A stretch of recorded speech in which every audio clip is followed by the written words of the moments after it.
agents, or virtual private networks. So basically, China's social credit system uses a judgment defaulter blacklist, where if anyone's social score drops below a certain level from spreading rumors, not keeping their phone charged above a certain percentage, jaywalking, not paying bills on time, they get put on a blacklist that creates a death spiral, starting with losing their ability to spend money, losing their ability to travel to find work, losing their ability to secure a place to live, a death spiral that ultimately ends with financial homelessness. These people end up on the streets not because the economy failed them, rather because the database's algorithm imprisoned them. Last year alone, over 200,000 people in China were blacklisted. This is the weaponization of the banking system. This is exactly the kind of control grid that central bank digital currencies make possible globally, and it's coming to a country near you.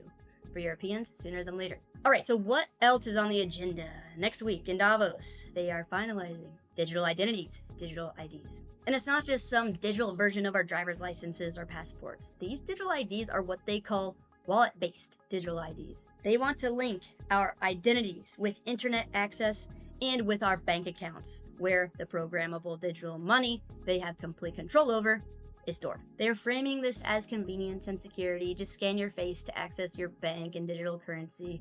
No more passwords, no more fraud. But here's the trap. Once your digital ID is linked to your bank account and your internet access, they have a kill switch. And opting out is not an option. No digital ID, no ability to participate in the economy. The World Economic Forum predicts 2026 will be the breakout year for this tech. So we need to watch out for announcements about global interoperability, which is code for a global tracking system. Nice.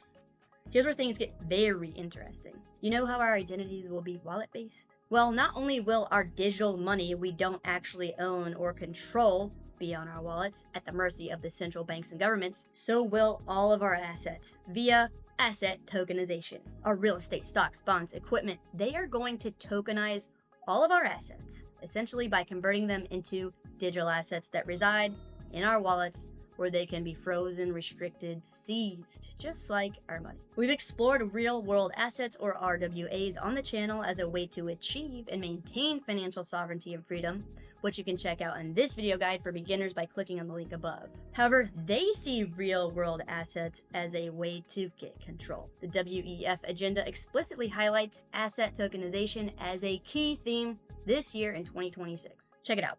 In the crypto world, we are working on tokenizing assets on decentralized, transparent, immutable, open blockchain networks that no one person, company, government, or entity has control over, while they want us using their private, centralized, closed blockchain they completely control and can change at any time. If they don't like what we say, believe, post, do, or don't do, anything they deem as misbehavior, they can freeze, restrict, and seize our assets instantly. These central bank digital currencies and the tokenization of assets on private, centralized blockchains will result in massive violations of our privacy, our assets, pretty much every aspect of our life. Now here's the most terrifying and critical part of the 2026 agenda, because it changes the very definition of freedom.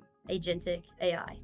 We're entering a world where AI agents have their own wallets and their own digital currencies to spend. Look, agentic AI is not like ChatGPT, a tool we can interact with passively.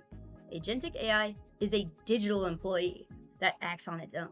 It has a wallet, it has goals, it can execute transactions without asking us first. And the World Economic Forum is shooketh by this notion, viewing agentic AI as the third workforce. So they don't just want to regulate us humans anymore. They are desperately working on regulating the millions of autonomous bots that will soon be flooding the economy. And here's how this agenda item impacts all of us and why it's a direct threat to financial sovereignty. The WEF knows they cannot control open source code.